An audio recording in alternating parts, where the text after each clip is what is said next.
உலகெங்கும் இருக்கும் special tax Tamil நேயர்களுக்கு வணக்கம். நான் உங்கள் வினோத் சுப்பிரமணி. இன்றைய நல்ல காலம் நிகழ்ச்சியில் குரு பயிற்சி பலன்கள் 2026 தான் பார்க்க போகிறோம். ஸோ இந்த குரு பயிற்சி பலன்களை நம்மளுக்கு வழங்க திரு சுந்தரபாண்டி அவர்கள் நம்ம கூட இருக்காரு. சார் வணக்கம் சார். வணக்கம் சார். சார், இந்த 2026 குரு பயிற்சி ரொம்பவே ஆவலாக எதிர்பார்க்கப்படுது.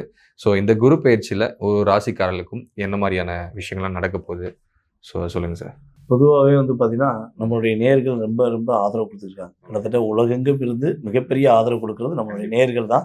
ஸோ அப்படிப்பட்ட நேயர்களுக்கு இந்த குரு பகவான் ஒரு நல்ல மாற்றத்தையும் நல்ல முன்னேற்றத்தையும் கொடுக்கக்கூடிய அமைப்பாக இந்த 2026 குரு பகவான் கடகராசிக்குள்ளே போகக்கூடிய இந்த அற்புதமான காலம் நம்முடைய நேயர்களுக்கு மகிழ்ச்சியும் சந்தோஷமும் பொங்கட்டும் என கூறிக்கொள்கிறேன்.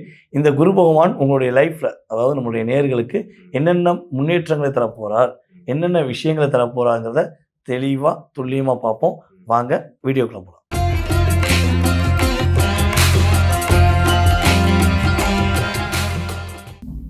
சிம்ம ராசிக்காரர்களுக்கு இந்த 2026 குரு தரும் அதிர்ஷ்டங்கள்லாம் என்னென்ன சார்? பொதுவாகவே பார்த்தீங்கன்னா சிம்ம ராசிக்கு 12ஆம் இடத்துல குரு வர, 11 லாபஸ்தானத்தில் இருந்த குரு 12க்கு வர. ஸோ அப்போ லாபம் போயிருமா? அப்படிலாம் கிடையாது. கிட்டத்தட்ட நிறைய மாற்றங்கள் தான் ஏற்படும். ஏன்னா சிம்ம ராசிக்காரங்க ராசியில் கேது வந்ததுலேருந்தே நிறைய சிரமங்களை பட்டாங்க. சனி பகவான் தன்னுடைய பார்வை மூலமாக அவர் ஒரு 2.5 வருஷம் அவருடைய பங்குக்கு அவர் நிறைய பிரச்சனையை நிறைய எடுத்துக்காட்டு கொடுத்துட்டார். வாழ்க்கையோடைய அர்த்தங்கள் என்ன, எதுக்காக வாழ்கிறோம், எப்படி வாழணுங்கிறத ஒரு அர்த்தங்கள் காட்டிட்டார். ஏன்னா சிம்ம ராசினாலே ராஜா ராணி அப்படின்னு சொல்கிற அளவுக்கு ஒரு சிம்மாசனத்தை குறிக்கக்கூடிய ஒரு நபர்கள். ஆனால் சிம்ம ராசிக்காரங்க கிட்டத்தட்ட இப்போ ஒரு 3 வருட காலமாக எல்லா விஷயங்களிலும் அனுபவ பாடத்தை கற்றுக்கொள்ளக்கூடிய அளவுக்கு பிரச்சனையை எதிர்கொண்டாங்க. நிறைய போராட்டத்தை எதிர்கொண்டாங்க. சில சிம்மராசிக்காரங்க இப்போ மன அழுத்தத்தோடு தான் அதிகமாக இருக்காங்க. அதுவும் சிம்ம ராசியில் பூர நட்சத்திரத்தை குறிப்பிட்டு சொன்னோம்னா உறவுகளால் நிறைய அழுத்தங்கள். அதாவது அது எந்த உறவாக இருந்தாலும் சரி, உறவு என்றாலே சிம்மராசி பூர நட்சத்திரக்காரங்களுக்கு இப்போ அழுத்தம் அப்படின்னு தான் நம்ம சொல்ல வேண்டிய நிலைமை கடந்த காலங்கள் நடந்துச்சு. ஸோ இப்போ இந்த குரு பகவான் பார்த்திங்கன்னா ராசிக்கு 12ஆம் இடத்துல அமர்ந்து இவங்களுடைய சந்தோஷத்தை தொலைத்த, ஒரு நிம்மதியை தொலைத்த சிம்ம ராசிக்கு சந்தோஷமும் மன நிம்மதியும் கொடுக்கக்கூடிய ஒரு அற்புதமான மாற்றங்கள் கிரக ரீதியாக ஏற்பட போகுது.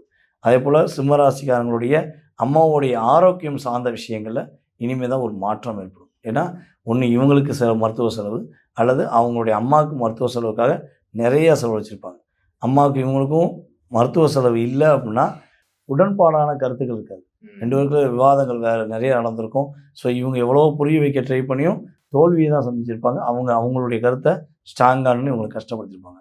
ஸோ உறவுகளாலும் நிறைய பிரச்சனை இருந்திருக்கும். ஸோ அது இப்போ சரியாகி அம்மாவும் மகளும் உறவு சிறப்படையக்கூடிய ஒரு அற்புதமான தருணம் நம்ம சிம்மராசிக்கு.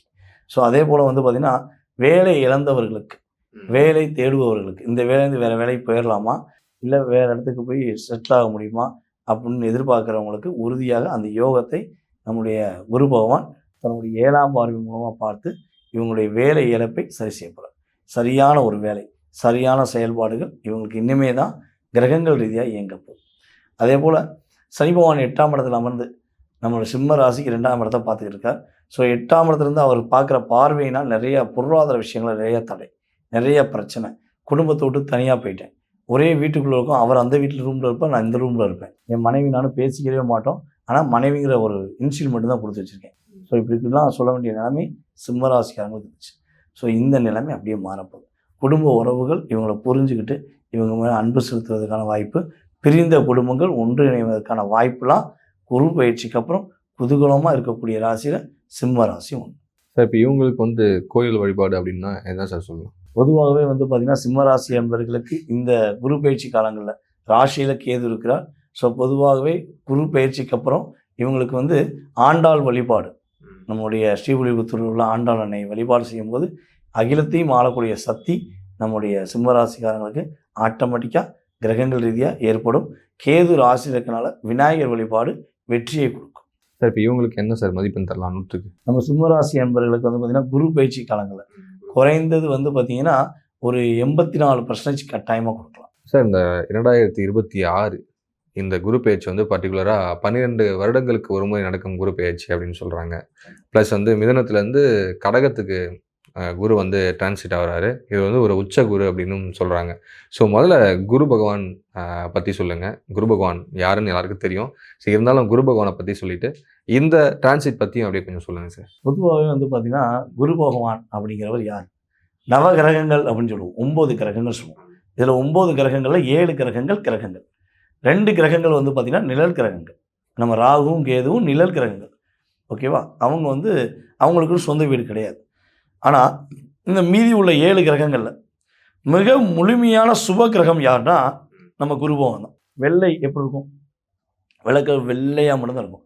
அது ஏதாவது ஒரு ஒரு கலர் சேர்த்துக்கிறாரு. அது தூய்மையான கலர். அப்படிங்கிற மாதிரி தான் தூய்மையானவர், நேர்மையானவர், உண்மையானவர், அள்ளி கொடுக்குற வள்ளல் அப்படிங்கக்கூட சொல்லக்கூடிய அளவுக்கு குரு பகவான் நவகிரகத்தில் இருக்குது. அதாவது நவகிரகத்தில் சுபகிரகம் குரு பகவான் சொல்லிட்டோம். இந்த குரு பகவான் வந்து பார்த்தீங்கன்னா நம்ம காலச்சக்கரத்துக்கு அப்படின்னு சொல்லும்போது 9ஆம் இடத்ததிபதி மற்றும் 12ஆம் இடத்ததிபதி. அப்போ 9, 12 குறிவர் அப்படிங்கிறது மனுஷனுடைய வாழ்க்கையில் ஜாதகத்தில் நம்மளுடைய லக்னம் அப்படின்னு சொல்லிடுறோம் 1ஆம் இடம். இந்த 1ஆம் இடம், 9ஆம் இடம், 12ஆம் இடம் யாருக்கெல்லாம் வலிமையாக இருக்கோ அவனால் வெற்றி பெறுவான் அப்படின்னு சொல்ல போகிறோம். ஸோ அப்படி பார்க்கும்போது 9ஆம் இடத்ததிபதிங்கிறது குலதெய்வத்தை குறிக்கக்கூடிய விஷயம். குலதெய்வத்துடைய ஆசீர்வாதம், அப்பா எல்லா விஷயத்தையும் கொடுக்கக்கூடிய செயல்பாடு, இஷ்ட தெய்வத்துடைய செயல்பாடு எல்லாமே இந்த 9ஆம் இடம் மெயினாக எடுத்துக்கலாம். 12ஆம் இடங்கிறது வந்து பார்த்திங்கன்னா நிம்மதியான தூக்கம், இல்லற சந்தோஷம் எல்லாமே. ஸோ எல்லா விஷயமும் கிடைக்கணும் அப்படின்னா அது குருவுடைய அருள் கட்டாயமாக வேணும். இப்போ திருமணம் சம்மந்தப்பட்ட விஷயங்கள் யாரெல்லாம் பார்க்குறவங்களோ மொதல் விஷயம் என்ன சொல்லுவோம் தெரியுமா? குரு பார்வை இருக்காம பாருங்க அப்படின்னு தான் ஜாதகத்தில் சொல்லுவோம். ஸோ இந்த குரு பார்வை கிடைத்தால் கோடி புண்ணியம்னு அதனால தான் சொல்கிறாங்க.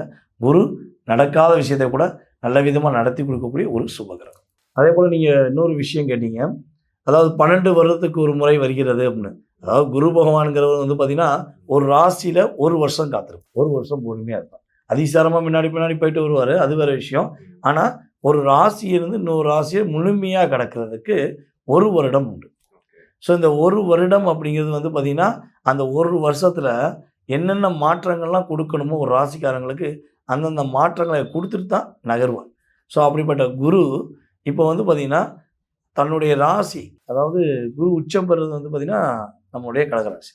ஏன் அவருடைய ராசி வந்து தனுசுலையோ, அவருடைய ராசி வந்து நம்மளுடைய மீனத்திலே இருக்குது, அங்கேயே அவர் உச்சம் பெறலை? அவர் ஏன் வந்து கடகத்தில் உச்சம் பெறாருன்னா, கடகம் ஒரு தூய்மையான நீர், சந்திரனுடைய ஆதிக்கம். சந்திரன் ஒரு நிலையான தன்மையில் இல்லைனாலும் எல்லாருக்கும் எல்லாத்தையும் கொடுக்கக்கூடிய ஒரு கிரகம். சந்திரன் வந்து அவ்வளோ ஒரு அம்மா மாதிரி பாசமானவங்க. ஒரு பாசமானவங்ககிட்ட மட்டும்தான் குரு பகவான் இணைவார் அப்படிங்கிறத ப்ரூவ் பண்ணுறதுக்கு என்ன பண்ணுறாரு? ஆட்டோமேட்டிக்காக நம்மளுடைய கடகராசியில் 4ஆம் இடத்துல உட்காந்துருக்கார். பொதுவாகவே வந்து பார்த்திங்கன்னா ஒரு வீடு அப்படின்னு எடுத்துக்கிட்டால் வாஸ்தை குறிக்கக்கூடிய இடமும் 4ஆம் இடம் தான். ஸோ இந்த 4ஆம் இடம் வலுவாக இருந்தால், சுகஸ்தானம் வலுவாக இருந்தால், ஒருத்தன் சந்தோஷமாக இருக்குன்னாலே 4ஆம் இடம் ரொம்ப முக்கியம். அதனால தான் குரு சூட்சமமாக என்ன பண்ணுறாரு? 4ஆம் இடத்துல போய் உட்காந்துட்டார், உச்சம் பெற்றார். அப்போ என்ன பண்ணுறாரு? நான் சந்தோஷமாக இருக்கிற மாதிரி இந்த மக்கள் அனைவரும் சந்தோஷமாக இருக்கணும். அதுக்கு தான் நான் ஒரு வருடத்துக்கு ஒரு முறை ஒவ்வொரு ராசியாக சுற்றி வரேன். 12 வருடத்துக்கு ஒரு முறை நான் வந்து ரொம்ப உச்சம் பெற்று எல்லாருக்கும் சுபிஷம் தரேங்கிறத அவருடைய தாரக மந்திரமாக வச்சுருக்கார். ஸோ அப்படிப்பட்ட செயல்பாடில் இந்த 2026 ஜூன் மாதத்தில் நம்மளுடைய குரு பகவான் 6ஆம் தேதி மிதுனத்தில் இருக்க குரு டைரெக்டாக கடகத்துக்கு வரார். உச்ச நிலைக்கு வரனால எல்லாருடைய நிலைமையும் மிகப்பெரிய மாற்றத்தை முன்னெடுத்து சந்திக்கும். Okay sir. சார் இந்த பலன்கள் வந்து பொதுவாகவே வந்து ஒரு பொது பலன்கள் தானே, அதை வந்து கொஞ்சம் தெளிவாக. ஆமாம், இது வந்து பார்த்திங்கன்னா பொதுவாகவே வந்து பார்த்திங்கன்னா ஜாதக ரீதியாக நம்ம வந்து ராசி நடிப்பில் சொல்லியிருக்கோம். ஸோ இது வந்து பார்த்திங்கன்னா குறிப்பிட்ட ஒரு 20-30% ஒரு மாற்றம் உண்டு. இதில் வந்து உங்கள் சுய ஜாதகங்கிறது ரொம்ப முக்கியம். சுய ஜாதகம் ரொம்ப ரொம்ப முக்கியம்.